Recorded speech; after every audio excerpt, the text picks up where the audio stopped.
ছাত্র পরিষদ যুব কংগ্রেস বন্দে মাতরম বন্দে মাতরম বন্দে মাতরম বন্দে মাতরম।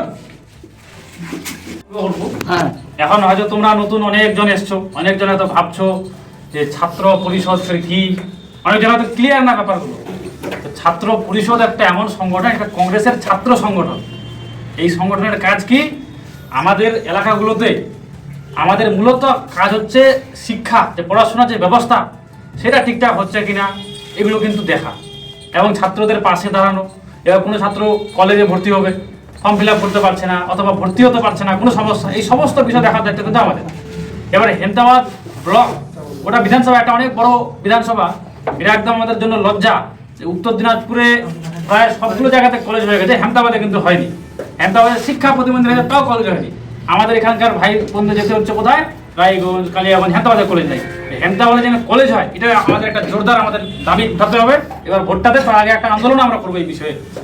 আর দ্বিতীয় কথা হচ্ছে, অনেক স্কুলে এখনো অবধি কম্পিউটার সাবজেক্ট আর সায়েন্স স্ট্রিম, এই দুটো জিনিস কিন্তু নাই। শিক্ষা প্রতিমন্ত্রী এত বড় দায়িত্ব, তারপরেও সাধারণ যে বিষয় এই জিনিসগুলোই করতে পারে না, এটা কিন্তু লজ্জা। এইটা আমাদের দাবিটাকে জোরদার করতে হবে।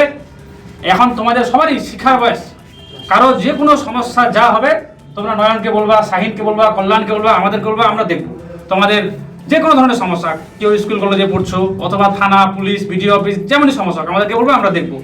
আর কংগ্রেস একটা এমন দল, তোমরা কিন্তু গর্ব করে সব জায়গায় গিয়ে বলতে পারবে যে আমরা কংগ্রেস করি। যেই কংগ্রেস ভারতবর্ষকে স্বাধীন করেছিল, আমরা সেই কংগ্রেস করি।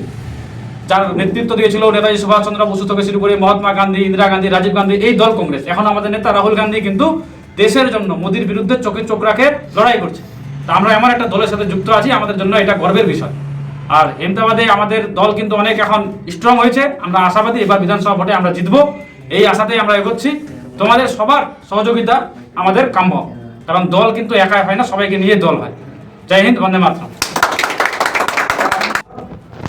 মানে যখন সিপিএম সরকার ছিল এখানে, অনেকেই জানো যে 34 বছর সিপিএম সরকার থাকার পর যখন মাধ্যমিক পরীক্ষাগুলো হতো, এইচএস পরীক্ষা হতো, প্রত্যেক বছর কিন্তু 5,000 হোক, 10,000 হোক, 50,000 হোক পরীক্ষার্থী বৃদ্ধি হতো। যে এই বছর যদি 5 লাখ পরীক্ষা দেয়, আগামীবার 5.5 লক্ষ পরীক্ষার্থী হতো। কিন্তু দুর্ভাগ্য, আজকে পশ্চিমবাংলায় যে রাজ্যে আমরা বাস করছি, শিক্ষা তলানিতে দেখবা যে প্রতি বছর মাধ্যমিকে 2 লাখ 3 লাখ করে শিক্ষার্থী কমছে।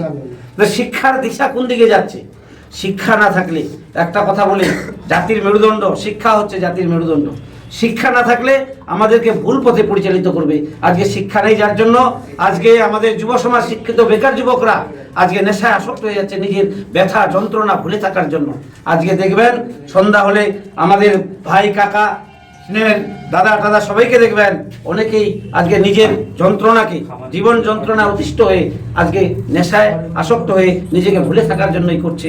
বাবা মার জবাব দিতে পারছে না। বাবা মা অনেক কষ্ট করে লেখাপড়া করিয়েছে, কোনো কাজ নেই। বাবা মার হাতে এই বার্ধক্য টাইমে 10টা টাকা রোজগার করে দিতে পারছে না, এখনো বাবা মার কাছে টাকা চাইতে হচ্ছে। সেই ব্যথা গ্লানি ভুলে থেকে আজকে তারা যে পথে আজকে যাচ্ছে, এই রাজ্য সরকারের মানে নীতির জন্য, তার মানুষ মারা যে আজকে যে দিশা, আজকে তার কোনো আগাম দিশা দেখাতে পারছে না। চাকরি নেই, চাকরি হারাদের হাহাকার আজকে এমন একটা পর্যায়ে আমাদের রাজ্যকে নিয়ে গেছে, তারই বিরুদ্ধে 26-এর লড়াই। আমরা একটা কথা হচ্ছে যে কোনো জিনিস একবারে কিন্তু গড়ে ওঠে না। সবার মনে যদি আমাদের সেই দিশা থাকে, মনে আমাদের সেই আত্মবিশ্বাস থাকে যে এই দুর্বৃত্তদের সরাতে আজকে আমরা বদ্ধপরিকর হয়ে আমাদের প্রার্থী যেই হবে হাত চিহ্ন নিয়ে আমরা চেষ্টা করছি হেমতাবাদ থেকে যেন আমরা প্রার্থী করতে পারি। আমরা এটার জন্য অক্লান্ত পরিশ্রম করছি এবং আমাদের প্রার্থী হেমতাবাদ থেকে হবে বেশিরভাগ সম্ভাবনা। আমরা সেই প্রার্থীকে নিয়ে আমাদের নিজ নিজ এলাকা, আর একটা কথা বুঝতে হবে যে পরিপার্শ্বিক, আজকে তুমি আছো, তোমার বন্ধু আছে, হয়তো দল করতে আগ্রহী না, কিন্তু তার মানসিকতাটাকে তোমাকে তৈরি করতে হবে। আমাদের কাজ হচ্ছে আমরা অন্যায়ের বিরুদ্ধে লড়াই করছি, অন্যায়ের বিরুদ্ধে আমরা আওয়াজ তুলছি, সেই অন্যায়ের বিরুদ্ধে তারাও যেন আমাদের সঙ্গে সামিল হয়, সেই চেষ্টা তোমরা আন্তরিকভাবে এবং আজ থেকে এই সভা থেকে শপথ নিয়ে গিয়ে মাঠে ময়দানে যার যেভাবে নামতে হয় সেই নেমে যাওয়ার একটা তোমাদের কৌশল অবলম্বন করতে হবে, মনে জেদ নিয়ে আসতে হবে। সবাইকে আগাম আমি অভিনন্দন। আজকে খুব ভালো লাগলো আমি এখানে দায়িত্ব পাওয়ার পর এই সর্বপ্রথম ছাত্র পরিষদ যে ছাত্ররা আজকে এগিয়ে এসছে এটা মানে দেখে আমি যে কতটা আনন্দিত হয়েছি। এবং বারবার একটাই কথা বলছি, আমাদের কাজী নজরুল ইসলামের ভাষায় যেটা বলছিল, আমরা শক্তি আমরা বল, আমরা ছাত্রদল। ছাত্রদলের শক্তি, এই শক্তি আগামী দিনে হেমতার ব্লক কংগ্রেসকে উজ্জীবিত করবে, এই বিধানসভাকে এগিয়ে নিয়ে যাবে, এই শুভকামনা এবং আশা রেখে আমার ক্ষুদ্র সংক্ষিপ্ত কথা আমি শেষ করছি। জয় হিন্দ, বন্দে মাতরম।